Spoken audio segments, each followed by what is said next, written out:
Ah, what a wonderful world we live in, isn't it? Filled with such adorable little critters. Take this Cecropia moth, for example. Or these ducks with 3 DUIs. I don't even know what this little shit is, but he sure needs to stop tweaking. Anywho, I sure am glad that as a species, the human race is in such close harmony with nature. See what you did, Jeff? Now he's homeless. How's he supposed to afford a studio apartment in this economy, huh? Well, hello viewer, and welcome back to the Suro channel. It looks like you've made the grave mistake of clicking on this excuse of a YouTube video, so while you're here I might as well learn you a thing or two on some anime, since that's kind of what the boss is making me do around here. And that anime today is Ergo Proxy. Since the slow yet inevitable approach of death is calling for us all, I'll try not to waste too much of the precious time we have left on our silly little anime review. So, sit back, relax, strap on into that Kia Sportage of yours, and let me show you why Ergo Proxy might just be something worth your time. Alright, so just about everything to do with Ergo Proxy is pretty mystery driven and spoiler heavy. So let's see if we can give you a brief rundown without fucking up and spoiling the entire thing. Ergo Proxy takes place in Ramdo, a futuristic dystopian city-state shielded by a dome protecting its citizens from the harsh outside climate. There's this uncontainable virus going around, making the city's robots act unpredictable and exhibit free will. Not to mention the monster-like creatures on the prowl without any apparent motive. You follow Riel Mayer, an investigator for one of the city's many government entities, and the granddaughter of the city's leader. Riel's life is spun out of control one night when she comes in close contact with 2 of such monsters. She then takes it upon herself to find out the mystery behind their existence and what the government may be hiding from her and everyone else. You also follow Vincent Law, who is an immigrant from another dome city, trying to make his way up the class system of Rondo and eventually become a citizen. Suffering from amnesia, he is doing his best to figure things out and work for the city's security bureau, where he is tasked with capturing infected robots and figuring out where they are all running off to. Vincent is then found unconscious outside of Riel's house the night she came into contact with the monsters, drawing much unwanted attention to a well-meaning immigrant. Ergo Proxy is the kind of show that'll throw you in the hot car and let you cook.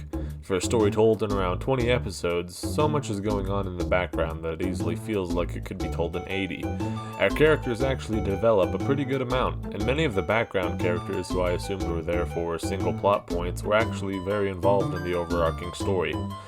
It was really satisfying to find a show that wasn't going to hold your hand like a toddler or spend an entire episode force-feeding you exposition. Maybe it's just me, but I tend to appreciate when a show treats me like a free-thinking individual capable of complex thought rather than a vile creature without object permanence that eats its own feces. I'm not exaggerating when I say this show has some of the best world building I've seen. With every episode, you learn so much more about the setting but are left with even more questions. The world felt alive and cohesive, especially for such a desolate backdrop. You can tell that the writers looked at the show from every angle and put lots of thought into those little details. The story might start off feeling like a slow burn, but as it progresses, you realize just how many callbacks to previous events there are, and just how far Ergo Proxy will show itself to you instead of tell itself to you. There's lots of underlying themes on philosophy and other nerd shit, and even though that's not usually my style, it was done very well here. As far as animation and music go, it's definitely not the main draw of the show for you, but it isn't bad. The animation is pretty solid, especially for the 2000s. It was done by Studio Mongolobe, the good folks also behind Samurai Champloo. Both the opening and ending songs are bangers, and the rest of the soundtrack isn't bad either. The character designs, just like the rest of the show, are all well thought out, and the dub is really good too, but you can't go wrong with either choice here. Without getting nitpicky, there's just not a lot to complain about here. The show, as you can see, is pretty artful and I found it satisfying to look at. In conclusion, Ergo Proxy is a lot like taking too much Benadryl. Things are dark and mysterious, and you never fully know what's always going on or about to happen. But unlike diphenhydramine-induced delirium, I actually quite enjoyed this show. The plot twists and foreshadowing events that seemingly came out of nowhere always kept me guessing. I know I say this often, but Ergo Proxy is still not for everyone. But if you're looking for a solid mystery with a very elaborate plot, well, I couldn't point you in any direction other than Ergo Proxy. Give it a couple episodes, and if it's still not your thing, then drop it. But I really hope that you'll give it a shot. Well, that's about all I have to say about that for today. Maybe you'll see another video from me soon, or you may just find me dead in a ditch beneath a burning Kia Sportage. Anywho, I sure do appreciate that you had the mental fortitude to get through that video.